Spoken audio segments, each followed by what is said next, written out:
They like to talk about this as almost two different wars. You have the on-the-ground war, so the territorial ISIS in Iraq and in Syria now extending into Libya, sort of what they've done on the ground, the territory they've amassed, and that's where the what they would call the air and ground war in Iraq and Syria has shown some progress. That's the president was talking about how they've lost a lot of ground. Then there's that second war, which is that their influence overseas, their influence in the United States. That's a big one. We had 49 people slaughtered on that big one. I mean, it's like, I feel bad for the people overseas, but I've met the family members down in Orlando. I feel really bad for them, and that that's here. Mm-hmm. And this is why Brennan's comments are why the White House and this president would prefer to be talking about guns as opposed to ISIS, which is the actual root problem here.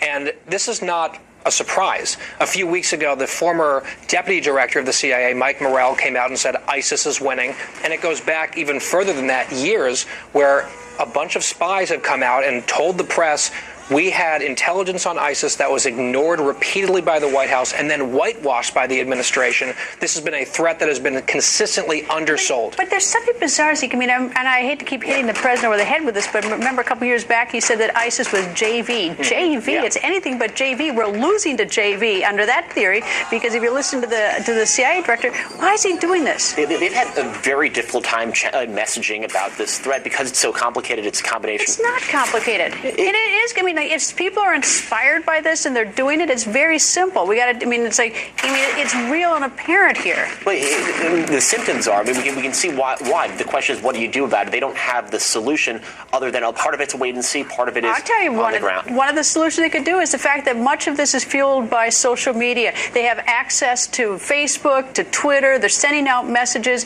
We could be a lot more sophisticated in fighting there. Get Twitter to shut down ISIS accounts. Get Facebook to shut it down. I mean, that'd be one way because they're recruiting there. And the other thing in reaction there to what Zeke just said, how this is complicated and complex messaging for the White House. What's ironic is that's what they might say now. What they used to do was rely on very simple messaging, which is we've ended the war in Iraq. That is the whole reason that ISIS became the metastasis that it is because they precipitously and recklessly withdrew. That's what Republicans would say. But they had a very simple message for years, including in the re-elect. We ended 2 wars. Do they get it now that they're in trouble? I mean, that we're in trouble? They certainly get it now. I mean, you remember obviously that disastrous press conference overseas after the Paris attacks.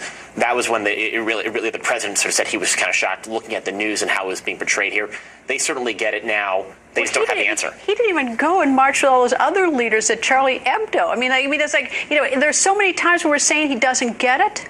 I mean, that was terrible that he didn't march with all those other world leaders and he sat back at the White House. It's almost like for some reason he just, he doesn't get it. And anyway, now back to the campaign trail. Thank you both.